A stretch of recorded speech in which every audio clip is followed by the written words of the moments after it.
Hello નમસ્કાર મારા વહાલા વિદ્યાર્થી મિત્રો, દરેકનું હાર્દિક સ્વાગત છે. મિત્રો ધોરણ 6 વિષય ઇંગ્લિશ મિત્રો નવી બુક પ્રમાણે આપણા યુનિટ નંબર 6 જેનું નામ છે યુનિટી ઇન ડાયવર્સિટી.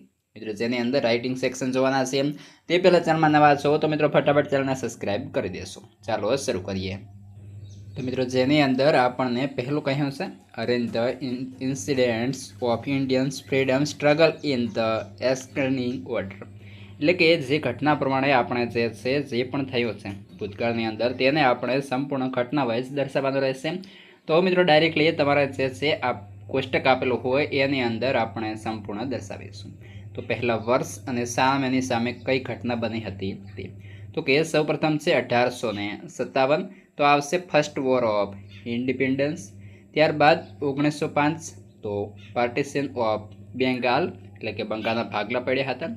ત્યારબાદ 1919 તો આવશે જલિયાવાલા બાગ મેસેક. ત્યારબાદ 1920 non corporation movement. 1930 salt March, Dandi March. 1931 exclusion of Bhagat Singh, Rajguru and Sukhdev. 1942 quite India movement. અને 1947 ઇન્ડિયન ઇન્ડિપેન્ડન્સ, ભારતની આઝાદી. તો આ રીતે તમારે જે છે કોષ્ટક પૂર્ણ કરવાનું હતું. ત્યારબાદ આગળ છે બીજા નંબરે read the report on the celebration of the international યોગ ડે. તો મિત્રો જે ઇન્ટરનેશનલ યોગ ડે છે તે તમારી બુકની અંદર પણ કમ્પ્લીટલી આપેલો છે, આપણે પણ અહીં સંપૂર્ણ લખેલો છે. તો એની અંદર કંઈ પણ કરવાનું થતું નથી. ત્યારબાદ આગળ વધીશું.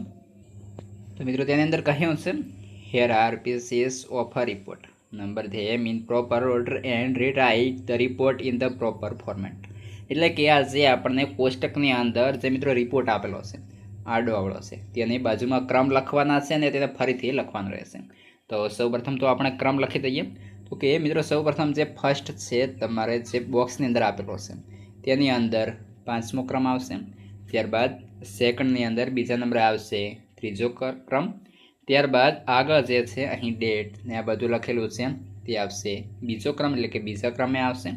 ત્યારબાદ તેની નીચે છે 4થા ક્રમે આવશે. અને નીચે જે લખેલું છે બ્લોક લેવલ સાયન્સ ફેર તો આવશે પ્રથમ નંબરે. તો તેને સંપૂર્ણ જે છે આપણે ઢાંચાની અંદર ફરીથી મેં લખેલો છે. તો કંઈક આ રીતે લખાશે, જેમ કે સૌપ્રથમ આવે છે બ્લોક લેવલ સાયન્સ ફેર, તારીખ આપી છે, પ્લેસ એટલે કે સ્થળ આપેલું છે, અને રિપોર્ટ લખેલો છે સંપૂર્ણ ક્રમ વાઇઝ અને યોગ્ય પદ્ધતિથી. તો આ રીતે તમારે જો લખવાનું થતું હોય તો ઠીક વાત છે. અને જો મિત્રો લખવાનું ન થાય, તમારા શિક્ષક શ્રી દ્વારા કહેવામાં ના આવે તો આપણે ત્યાંની અંદર કંઈ પણ કરવાનું થતું નથી. ફક્ત બાજુમાં જે ક્રમ લખવાના હતા એ જ ફક્ત લખવાના હતા. હવે એ મિત્રો આગળના વિડીયોની અંદર આપણે લખીશું, એટલે કે જોઈશું લેંગ્વેજ ફંક્શન. લેંગ્વેજ ફંક્શનની જે લિંક છે એ આ વિડીયો ડિસ્ક્રિપ્શનમાં આપી દઈશું. ત્યાંથી તમે સંપૂર્ણ જોઈ લેશો. તમારા મિત્રોને અવશ્યથી શેર કરવાનું ના ભૂલશો, અને આ વિડીયો પણ તમારા મિત્રોને શેર કરી દેશો.